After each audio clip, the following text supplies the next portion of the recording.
Welcome to Headcast, your go-to podcast for all things stroke-related.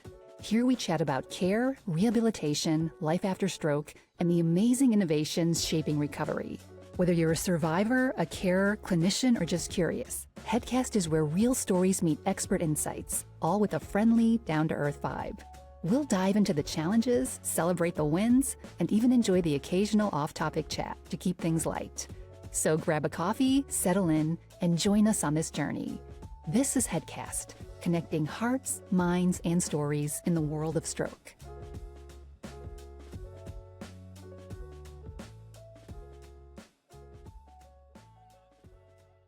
And as we got off the junction into Nottingham and we're driving around for a bit, my husband noticed that I was mounting the curb. And I said to him I was having pins and needles, but I think he made a joke about, oh, you're going to come into some money, your hands are itching. And I'm still carrying on driving. And then he notices that I'm mounting the curb. And I didn't realize I mounted the curb, and I almost denied it at the time, I remember. And then obviously he said, pull over for him to take over the... Right, good morning. Really lucky today. It's, what day are we? Are we Monday the 13th of April? Yeah, it says Monday, and I'm joined today, I'm really pleased to say, Sheila Chingono, a government lawyer, magistrate and justice engagement specialist who's working at the intersection of criminal justice reform, culture and lived experience. Now, Sheila advises courts, C-suite leaders and public institutions on inclusive policy, disability-aware practice and rebuilding trust with underrepresented communities. But what's that got to do with today? Well, Sheila's also a stroke survivor and she's a BAS ambassador for different strokes, and we'll get on to that and ask Sheila what that means. Sheila also champions cultural informed rehabilitation and health equity, and it's a privilege to welcome you to the show. So Sheila, thank you for being here, but I've probably done you an injustice somewhere or built you up where you might not have wanted to be built up. Do you want to just introduce yourself briefly? Is there anything else you'd like to say about yourself? No, I think you've covered it all, Phil, actually. You've done that very well. No, yes, I am a government lawyer by profession and a magistrate volunteer. But yes, I am a stroke survivor. I had my stroke 3 years ago next week, actually, so reaching the anniversary.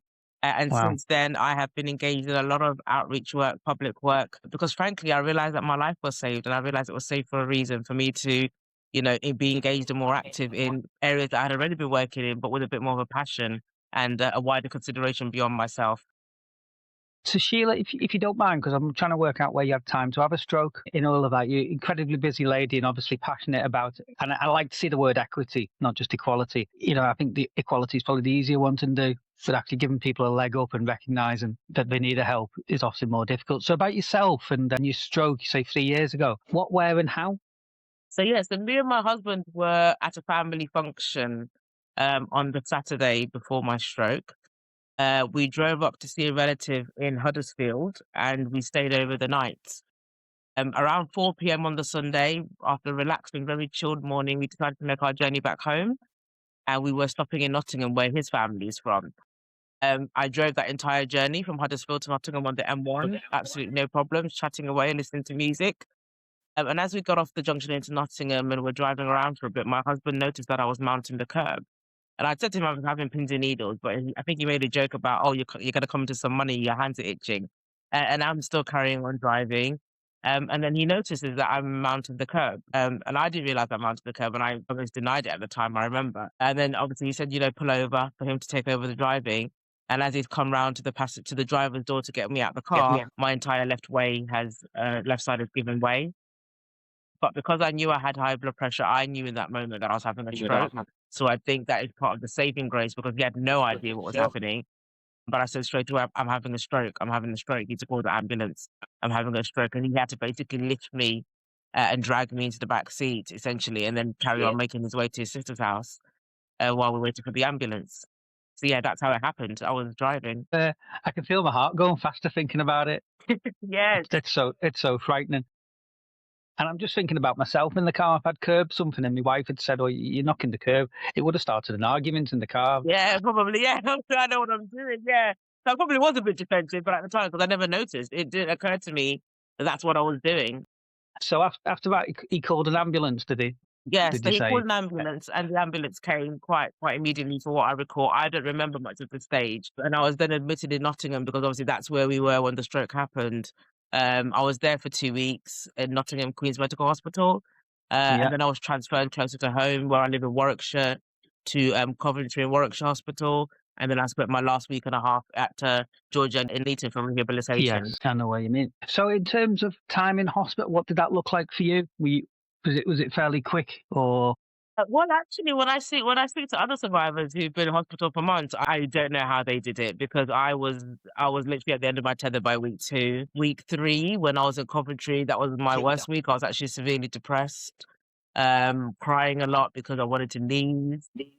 Circumstances were a bit different there because I wasn't allowed out, and I'd come from Nottingham where I was actually starting to go off the ward and go to the canteen and go outside. So when I came to Coventry, it was a setback because they had all these procedures in place and I wasn't allowed out. So that was a really difficult time for me. Then when I went to George Eliot, it seemed like heaven at the time. They're like, "You're gonna go to rehab," and I was like, "Yes, I can't wait. Where is this rehab?" And then when I went there, yeah, it was a totally different experience. It was a more positive experience, but obviously by that Good. time, I had been in hospital for 4 weeks, so I was really getting to like the end of my tether, and life was going on around me. And obviously, some people will see from my social media, I actually had only been married 9 months when it happened. So obviously, I was very worried about life, worried about my husband, worried about everything, and just hospital is not where I wanted to be really at that No, time. it is a frightening time. Whilst, when I've told people that, I was sat there in hospital bed wondering, is my wife going to stay with me? And she looks at me like I'm crazy, like, well, why wouldn't I have? Yeah. Other than saying I do, there's no training for this. There's no training for this. And obviously, we were so new It's a into it, huge I shock. really didn't know whether he would stay because this is not the woman who he married literally just 9 months ago. And so that was No, really one of my concerns. bless you. And when I say that, would my wife stay?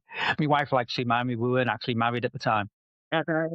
So she did stay, then married me. So she actually married you afterwards. Wow, Yeah, that's amazing. yeah, guilted her into it. Rehab, how did that go for you? What did that consist of?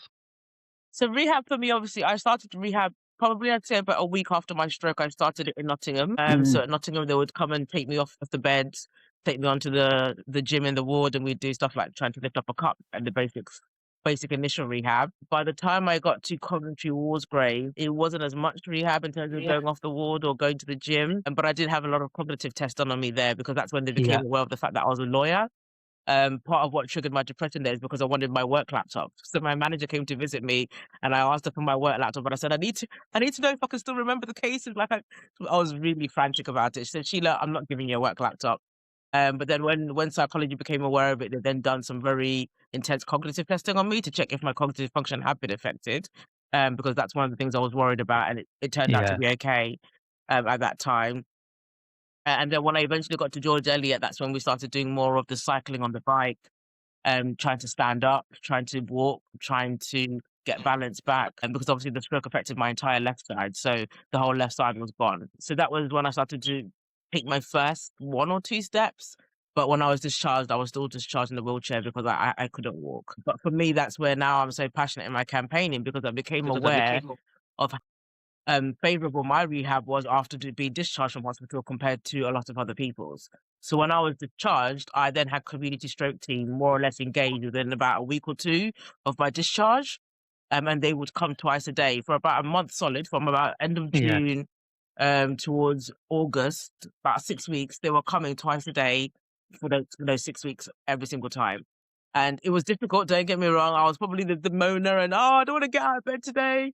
But, we really got on. We had a good laugh. And they would come and say, Sheila, come on, we've got to do this. And they really motivated me. And I look back now and I see a lot of other survivors. And I know if I had not had that intense physio at the beginning, my recovery wouldn't be what it is now. Because a lot of the hands, regaining the movement in my hand and my arms and my feet came in that 6 weeks. And I couldn't tell sometimes. If anyone physio would come after a week and say, Sheila, you've really improved from the last session. And I couldn't see what they were talking about. Like, no, I feel like I'm doing exactly the same thing. They're like, no, you've really improved. It's So it made seconds a and difference. millimeters, isn't it? Yeah, we measure it in such tiny increments where everybody else sees it. Well, crikey, well done you. And Sheila, was it an ischemic stroke or bleed? I know you said it was from high blood pressure, but was it a blockage or a bleed? It was a bleed, so it was a hemorrhagic stroke. Yeah, wow. Yeah.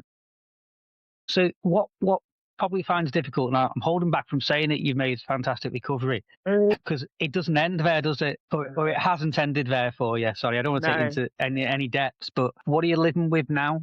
So I still What have support do you get? left-sided spasticity. So although, as you can see, I got movement in my hand, but it's not Yeah. proper movement. So, you know, a girl like me, I like to do my hair. I can barely get a hairband and tie my hair and things like that. Can't really put in earrings, so I don't have dexterity. No sensation at all, so I can't feel anything. So I have burnt myself a few times when I'm cooking because I can't feel things.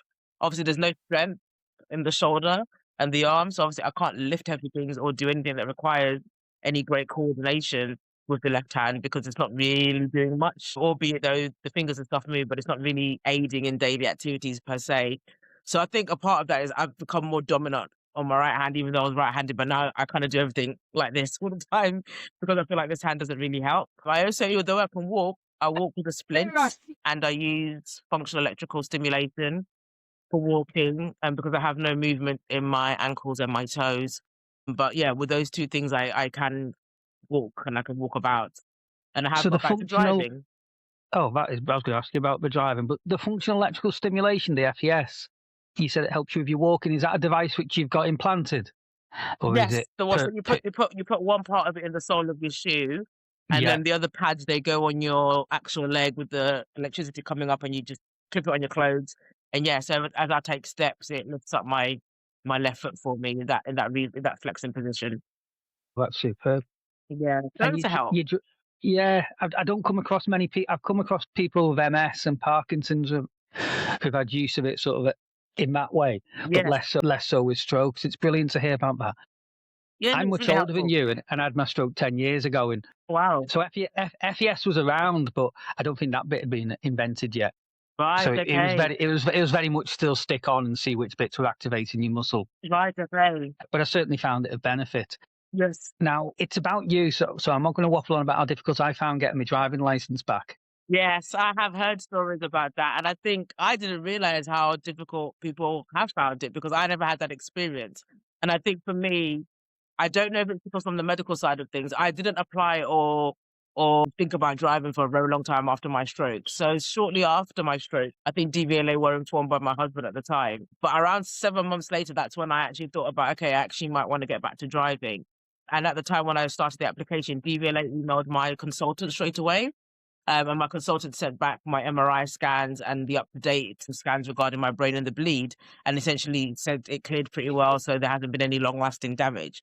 So as a result of that, my license was never taken in that sense, and I think Yeah, that's what helped because I didn't, deal with it straight away after my stroke. Otherwise, it probably would have been taken. I was just not on the road, obviously. no, And then it was after about 7 months that I started the process and they emailed the consultant, said that there's no long lasting effects. And so as long as I'm safe, I can go back. And so that's when I engaged with RDAC. And again, I think a lot of yeah, people don't know about RDAC, but RDAC were fundamental. If I hadn't gone through RDAC, I never would have got back on the road because I wouldn't have known whether I should be going on the road or whether I'm safe to go on the road or what are the requirements because I still had left-sided weakness.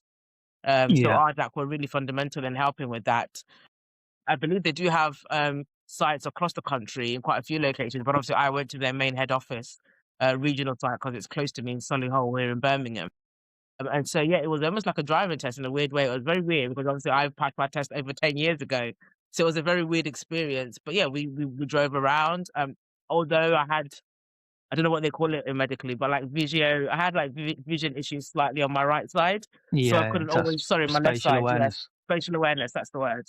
Yeah, so I couldn't really always see what was going on my left side and beyond. So I was always rearing the car slightly to the left, but with prompting, I could go back to the middle. And obviously I was driving predominantly with my right hand and having to use my right hand to flick the indicator or do this. But actually I controlled the vehicle and I was surprised after the 45 minutes that we drove around that the two people who were assessing me, so you actually have two people assessing you, this Mm. instructor next to you and a physiotherapist at the back.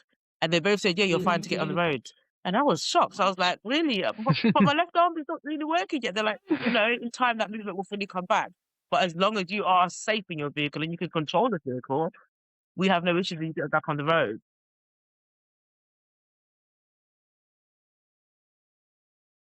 The assessor sat next to me, stopped for a minute and said, "You're kidding us, aren't you? You can't use that left hand to drive this, can you?" Now, he said, "You're doing a good job of pretending by holding the wheel." He said, "But I can see you're not in control." He said, it'll be the same type of place. They had adaptations you could try out. So they gave me Yes. one of those grip things on the wheel.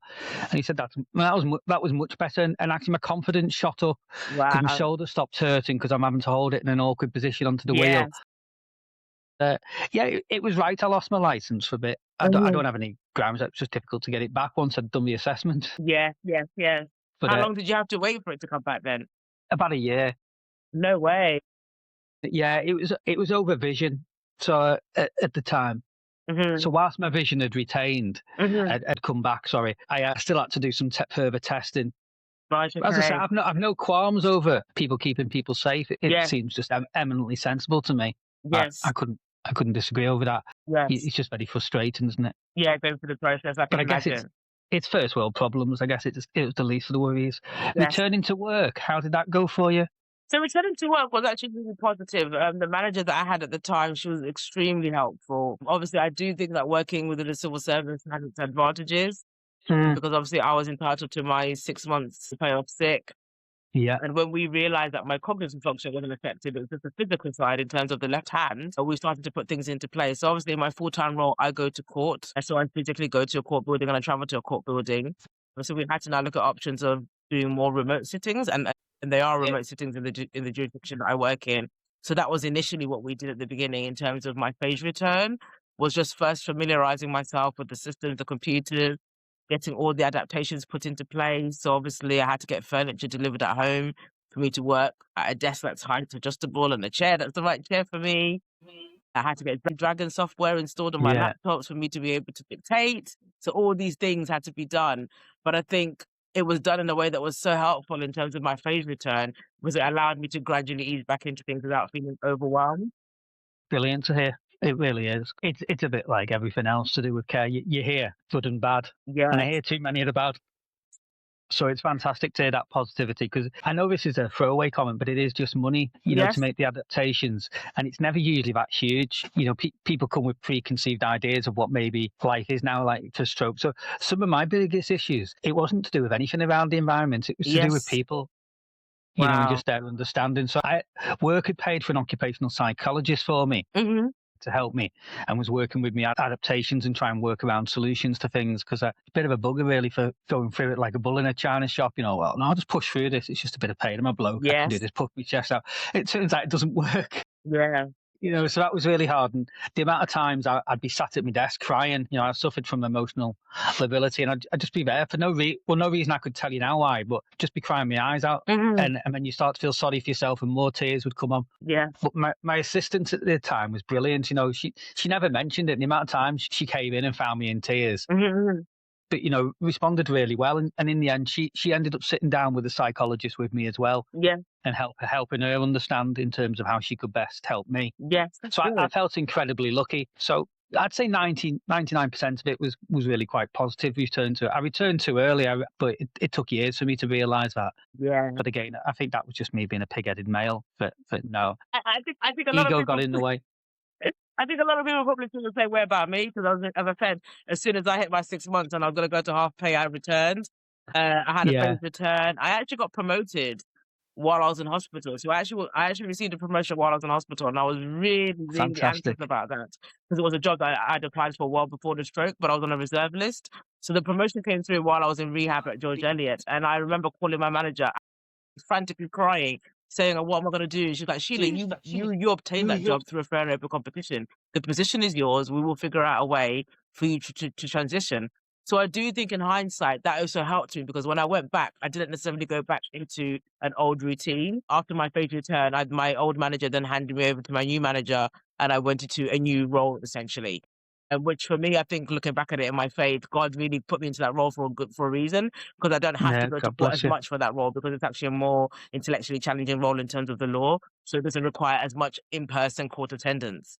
And that came at the optimum time for me. And because obviously this meant that I could ease into that role without the pressure of, I need to be like everybody else. I need to go to court 3-4 times a week. I need to do this when I physically couldn't do it. And courts are notoriously old buildings, but how Yeah. accessible are they? Because it must be really difficult for the courts as well. It's like trying to make a castle accessible in some cases. Yes.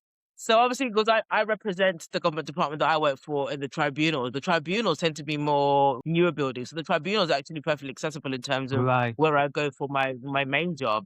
However, the courts in terms of when I go to sit as a magistrate, yes, they are inaccessible. In particular, Dudley Court does have a stair lift, but the stair lift doesn't actually work. So you can't actually use the stair lift. And the building itself has no lift at the back for magistrates. So yeah, there are a lot of issues in terms of older court buildings. Again, Wolverhampton, not the most accessible court for me to get to sometimes because there is no direct underground parking for me to go to and then access the court through the lift and all those things because the infrastructure isn't fully there yet. And so I think, yeah, definitely for anybody who's trying to become a magistrate, I would say inquire and make it known what your requirements are before going through that process if for a particular court indeed, because it's not as easy for court buildings to become accessible because of some of them being quite old, ancient buildings. And we saw that through COVID with things like aircon and Yeah, proximity to people. I know we made a lot of it virtual.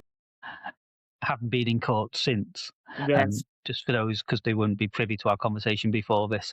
yeah. I'd wanted to be a magistrate at one point, so I'd done some aspirant visits, so I got an understanding better what it was like inside a court, and it wasn't so mysterious. It turns out No, it was it's not. exactly like it looked on telly. No, it's nothing like what it looks on telly. I always say to people, you have to come and watch because, for the younger generation, in particular my generation, those who are, millennials, you'll think it's like Suits. It's nothing like Suits. It's not drama every day.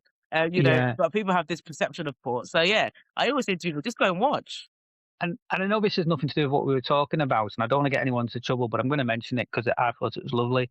When I was watching one of the court cases, and there was a gentleman there, he'd been on remand, Mhm. and he was really quite distressed and aggressive, the gentleman, I guess. It's a big day for him in terms of what decisions are being made. So I get all of that. And the magistrate, you could tell his attention was caught by something at the door at the back of the room, and he stopped the Mhm. proceedings Mhm. because he could see a woman looking in with a baby or a young child, must have only been about 2, Yeah, and they couldn't come in because of the age, yes. apparently. And he said, "No, we need to stop this. Who is that person?" And we said, "Oh, it's his child." And straight away, he made sure that they could introduce him to his child through the glass. Wow.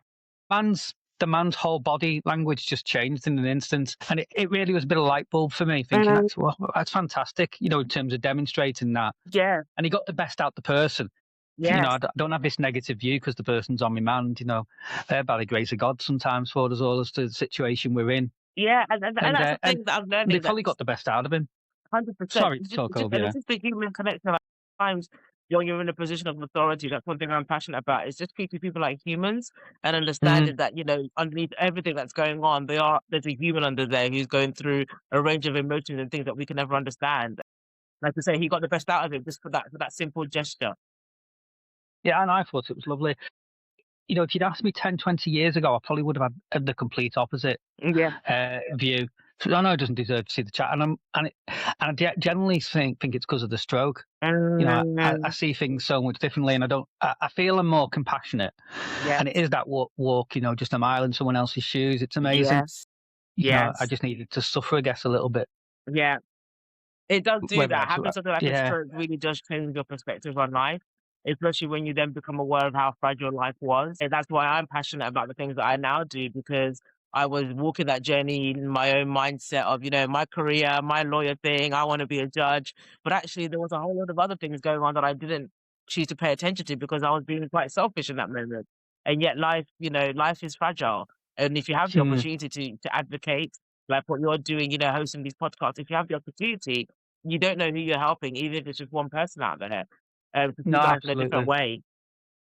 And you posted something this morning. It made me stop and think. You posted on LinkedIn about taking that moment to reflect. And I know you were talking about in a leadership and a public servant role, but Oh, it actually made me think just about life and just doing this today. How's this going to impact or affect anybody? And if it's not, why am I doing it? yeah, But yes, I do take heart in the feedback. And just before it comes to an end, there's 2 things, if you don't mind, I was going to ask. mm, One was about, I think it was BAS, different strokes. yes, Could you say a little bit about that? I've introduced what different strokes is on the podcast recently a few times as I'm doing a bit of fundraising for them, and I'm speaking to Greg this week. yes, yes.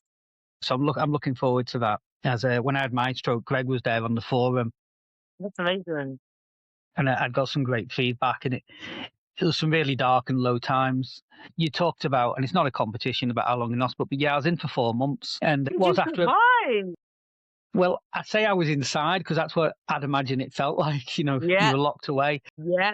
People are lovely, aren't they? They were doing their damnedest to look after you. And I didn't actually. I had my stroke in a hospital, but I was Wow. transferred I transferred to the hospital where I worked.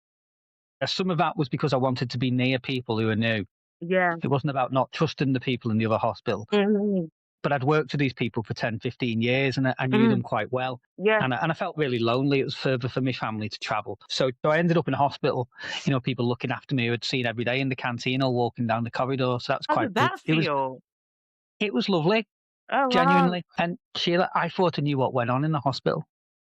Until you were a patient, it was a different Yes. experience. Sat in my ivory tower where I've been sent out on days or I'd chosen to go out on days and spend time on wards, so-called engagement visits. And you'd see the nurses and doctors and have a chat with them and the patients, but you still haven't a clue. One, because it's a bit like being the Queen and all you smell is fresh paint everywhere. Everyone's tidied up because one of the directors is coming down. Yeah. And you get on with it, but actually until you're lying there and feeling vulnerable and scared, Wow. you hear all different noises and sounds. Yeah, and they can never be paid enough, but I don't know how much enough is. I Yeah. think sometimes it's just about whether they're given enough respect. But yeah, huge admiration. I always thought I could be a nurse. I never really had any aspiration to be a doctor. I'm not Yeah. clever enough. And it's not saying nurses aren't clever, but I thought that's probably more attainable for me. Yes. But I couldn't have done it. Yeah, honestly, the work that they do, it is phenomenal. And, they're having to juggle so many lives. When you think about the fact that it's just not even only your life, there's other lives, many Yeah, of them around that they're having to juggle. It's a difficult job. And I admire it it, is. honestly. So, sorry, go back to different strokes. BAS. I Yes. wasn't sure what BAS stood for. So BAS stands for Black and Asian Stroke Survivors. And Yeah, I joined BAS shortly after joining Different Strokes. So this is why I'm so passionate about Different Strokes as a charity and more awareness, because I had no idea or no knowledge of it at all when I was in hospital. Didn't have a clue. And obviously, only being married 9 months, I was anxious about just about every area of life. And I thought, I'm yeah, going to be disabled forever. This is it. He's going to leave me, no kids. All of those thoughts came through. And I had no idea that people actually lived a fulfilling life after stroke. And it wasn't until about a year later after my stroke, so around September 24, that I was scrolling on Facebook. I think the algorithms were in my favor that day. I don't know what was going on, but I was scrolling on Facebook and randomly just popped up and it said Owen Mitchell Solicitors Different Strokes event. And because I'm a lawyer, I initially thought, what's the solicitors got to do with stroke? Why is that in the same sentence? And then I opened it and I saw the event and it said an event's taking place in Owen Mitchell Solicitors in Birmingham. And I thought, yeah. okay, that's close to where I live. But at this stage, I hadn't actually ever really been out without my husband. But then this event was taking place during the week, so I kind of felt like I really want to go. But he's trying to juggle going back to work as a carer, and I don't want to, be asking him to take off more days because I found an event to go to. So actually, I plucked the courage. That was the first time I left the house by myself, and I know he Oh, was brilliant. absolutely scared for me. But I said, I'm just going to go to this event to see what it's about. Apparently, there's other stroke survivors there. And I did it, and that was the first time I left my house by myself. And I got on the train to Birmingham, and I turned up at this office, this solicitor's office, and there's this whole event going on. And I walked into the room, and I met Ingrid Ash, who's one of their volunteers. And in that moment, I just found peace because she was a stroke survivor from 18 years ago, had a stroke during childbirth, and she was there with her 18-year-old daughter. And in that moment, I That's just felt fantastic. relief. And I thought, wow, that's amazing. Somebody who's lived 18 years post-stroke. And then obviously I met other people in the room. I met a lady called Sue Sanders. I started meeting different people who were really empowering me that, I've had my stroke 10 years ago. Someone said I've had that stroke. And I'm like, wow, you look like happy. You look good. You like living. And all of them encouraged me. And that's when I realized the power of what Different Strokes were doing. Yeah, no, I think it's a great charity. It's amazing. And so I was approached shortly afterwards whether I wanted to be an ambassador. I think they saw the Chatty Patty TV and I said, I'm not too sure. So at that time I kind of rejected because I was like, oh, I'm only 1 year after my stroke. I'm still dealing with a lot of things, all this kind of stuff. I didn't think I was ready. And then I just had a calling and God just saying, I want you to take this position. And I did. So in January 25, that's when I started officially as a BAS ambassador. And it's just mainly raising awareness in particular in the Black and Asian community, because I wasn't aware until I had my stroke and until Different Strokes told me the data that strokes happen more in Black and Asian people, particularly because of our diet, hereditary. Obviously for mine, it was high blood pressure, which is predominantly genetic, all of these things that we just were ignorant to. And that's when I realized, oh, actually, I probably do need to spread more awareness because, I've actually overcome it, but at least I could tell people that it could have been prevented. If we managed the blood pressure a bit better, probably this could have been prevented. So, let's try to do what we can to not end up in this position. And that's what I do now. I just try to educate even within my family. Sometimes we do blood pressure checks on the family group chat and ask everybody, send your readings, let's see what they are. Just because we need to normalize talking about our blood pressure and not dismissing very high readings. That is fantastic. And when we're in some communities, and not everybody gets it. You do need to know, I guess, and to Yeah. make that difference. So I was dismissive of some things until I was speaking to some Indian colleagues about a week or two ago about ghee, and I was talking about diet, and I said, I don't know why ghee is bad for you, but high cholesterol, I suppose. But then some of them were telling me, actually, Phil, no, ghee is really good because it helps us with depression. And I'm saying, is this true? Or is this just what you've been told? And they said, well, there's a difference. I said, well, I don't think anyone's ever lied to you, but, is that just something that's been passed down through the ages, but actually clarified butters helps you with depression? I said, it doesn't sound like a scientific fact to me. And I wonder if the negative outweighs, what your perceived benefit is. But Yeah. I said, if I was you, I'd just check it out with your GP and maybe your blood pressure. They've not spoken to me again since. Yeah. And I've read up since, actually, there are a couple of, and that happens with any communities around the world. We're told certain things. Yeah, so it's the things that we, or sometimes it might not be the things, just the quantities, the kind of like blasé attitude to quantities of salt and how much you put in there and stuff. It's all accumulatively causing all of these issues, which are preventative. Yeah. And I've been blasé towards salt all my life. It was cryptogenic, my stroke, so we don't know. Okay. And I've never had high blood pressure but I've become more and more aware. I think it's just the closer you come to the end, you suddenly start to take notice, as opposed to, you'd have a longer end if you took notice at the beginning. Yeah. Yes. But yes. you don't know then, do you? No, we don't know what we don't know. No, it's a lesson to learn. Now, something you posted the other day, which I think is hugely important to talk about, is we're coming up to Stephen Lawrence Day, and I'm going off memory now, which is never a good thing. So 22nd of April. That's correct. Yes. And for many reasons, not least criminal justice, McPherson report, these are huge landmark things that have taken place. Whether it's changed things in systems yet, I think still, it hasn't, as we know. Yeah.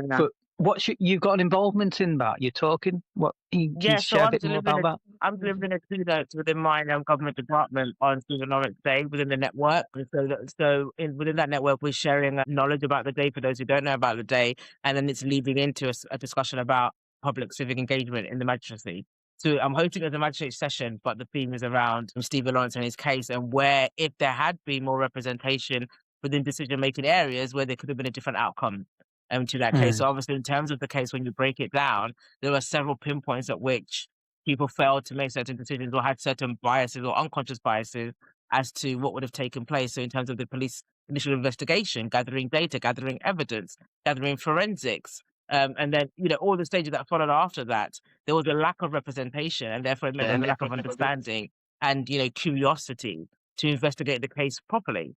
And so, the case, the family had really campaigned.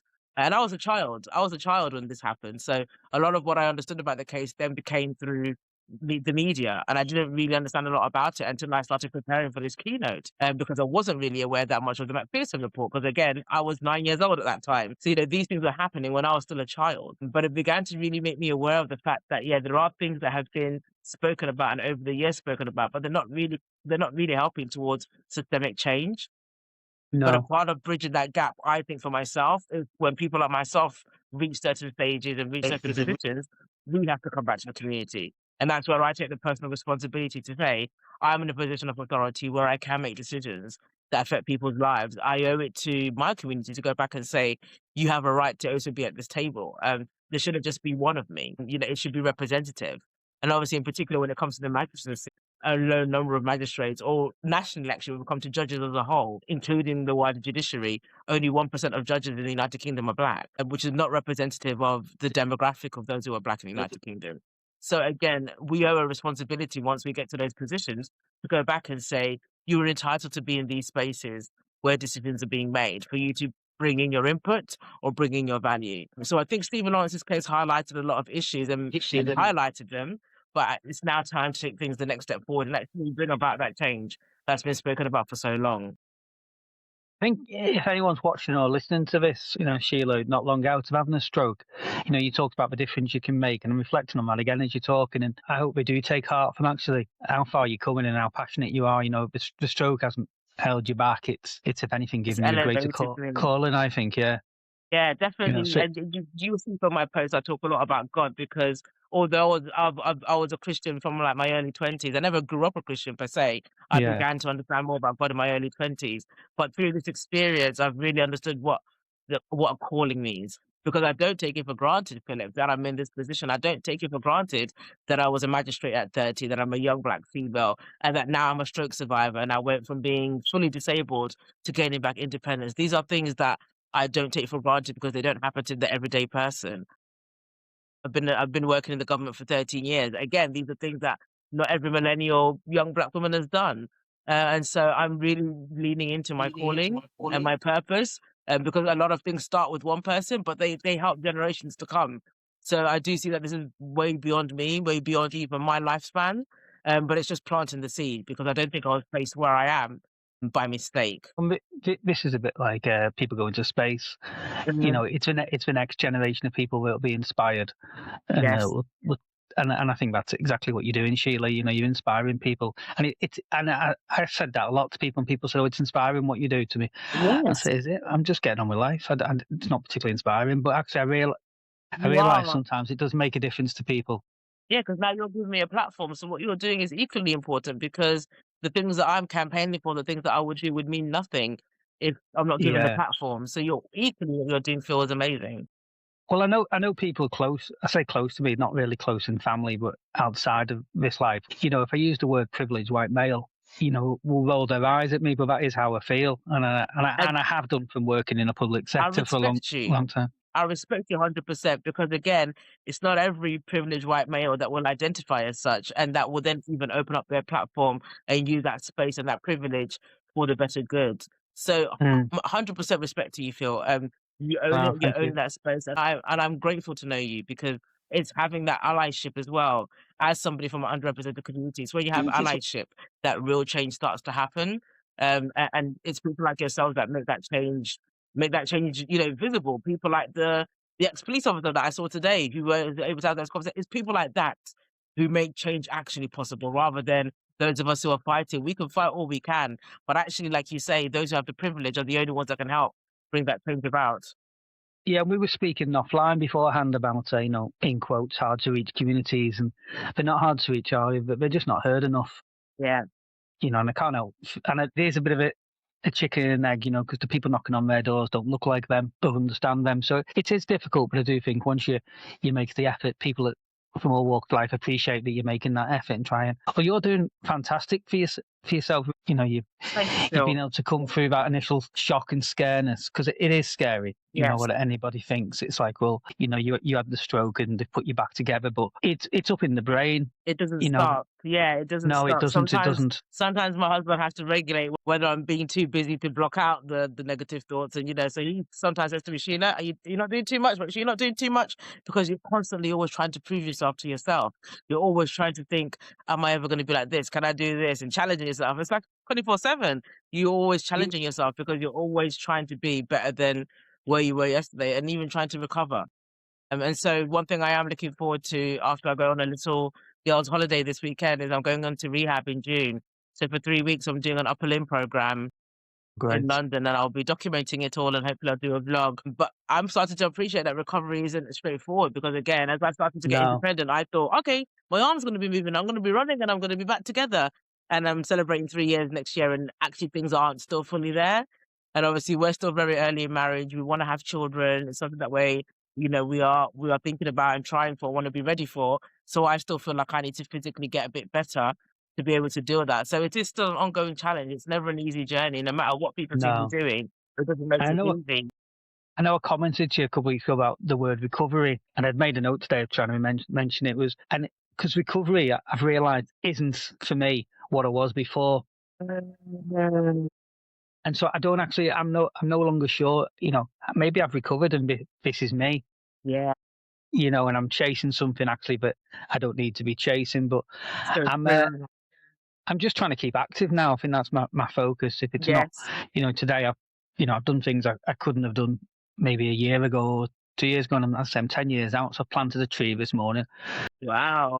I've walked the dog. If DWP are listening to this, my benefits will go down because apparently I can plant trees now. That's the answer. Sorry, I do have a You just cynical view about about to them. do one more task per day, so you're fully competent and fully independent. Yeah. Yeah, so I've been able to dig a hole, put a tree in it. Hopefully Yes, it lives. After this, I'll be going out again with the dog. We'll go round to the local ponds and small wins. I'll have a plot. Yeah, it is, and I think actually I'm really happy. I say I think I am. I'm really happy with that. If it's not that, what I get, I fill my tank up riding my bike, and I fall off a lot, but I get back up.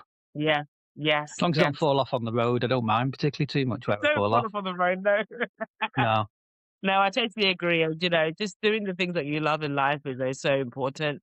Like, I'm coming away from being too much of a workaholic and actually embracing the things that I love doing. I used to love traveling before my stroke. I'm trying to travel more now because actually having those oh positive great. things are the things that make me not focus on what I can't do. Oh, actually, my arm isn't fully what I want it to be, and oh, my toes and my ankles don't move. I don't really want to spend my days thinking about those things. I want to embrace the No, things that I can do and where life is positive and where I can control that. I'm definitely trying to control that. and remembering that some of the things about the 2 and 3 years you're not going to progress. It's myths. Yes. I generally am doing things now that I couldn't do last year, which was 9 years for me, and it is the Wow. repetition. Just keep doing. I have these exercise bands before I get showered every morning, so I'm trying to keep my muscles working and Hmm. doing my squats. And I just work on the principle, do a little bit every day, and just keep repeating it. Yes. Yes. Even after I just had the stroke, I used to jam my hand when it would move a little bit into the kitchen drawers. And I'd sit Wow. there leaning on the counter and just pull my hand in and out, a bit Okay. like an IKEA robot. And it was because I'd seen at IKEA, they have those machines that test for drawers, they say they do. Yes. So I thought I'd do that, just go in and out, see it until my arm didn't work Yes. really, till it went numb a bit. And it's just trying to get this up here to remember. Actually, Yes. that's what that arm does. Yes. But like Now, you said, I guess you get to a point where you just have to accept. My husband calls it the new normal. Once you yeah. can accept the new normal, less pressure on yourself to try to go back to the old version of you and actually just adapt to the new version of you. But getting Mm. better every day where you can. So did you say you're the West Midlands? Yes, I'm West Midlands, Warwickshire. Well, yeah, Warwickshire. Yeah. That's the posh part, isn't it, the West Mids? I don't know about posh part. I'm not sure which part you know of. I'm not sure it's too posh around here. I know a little bit. I've got my sister's down in Rubery. No, that's the posh part. That's like Hopefully Worcestershire. That's definitely posh part. it's getting there. Is it the Lickey Hills, is it? Yeah, that's kind of a bit way Yeah. out. Yeah, I know what you're talking about. Let's go into more Warsaw, Shropshire, Warwickshire. Well, Yeah, Worcestershire, sorry. Worcestershire, yeah. Yes. My mum's the northern part. She's on the Staffordshire border. She's up North Walsall way. Okay, yes, Warsaw, yeah, that's not far. So I know the sort of layout a little bit. Sun's always shining down there, isn't it? Never In rains. Nuneaton, yes. The nickname for Nuneaton is actually Sunny Nunny because, yeah, it is always sunny in Nuneaton. Now my brother lives in Coventry, but I haven't a clue where. Yeah, I just know it's Coventry area. So we've all, bar me, ended up down in the Midlands. And you're up in Lancashire where you got all the lovely countryside. It's fantastic, yeah. Don't go much anymore, but we're only 30 minutes from the Lake District. Oh, wow, really? I say I don't go anymore. It's because it's where I used to work. So That's amazing. it feels like I'm heading back to work if I go up towards Kendal or anywhere. It is. It's a lovely part of the world. Lancashire's stunning. Yes, I have been there once, that's all. But yes, amazing. Just the once. Just the once, yeah. It's actually where I went on my very first date with my husband, actually, during COVID, because we had nowhere to go on dates. So he decided to take me hiking up the Lake District. And that's the one time I've been there. And I said, never again. Too much activity for me. Yeah, the downside of the lakes is that it is going to rain. It's not when's it going to rain. Yes. Yeah, clues in the name. Amazing. Sheila, you look after yourself. And I'll Thank speak you to you so again. much, Thanks for Phil. taking the time today. Thank It's really you. kind No, of you. Thank appreciate it. you. Honestly, I appreciate you having this platform. You're really doing an amazing job and really keep at it. Really appreciate it. Thank you.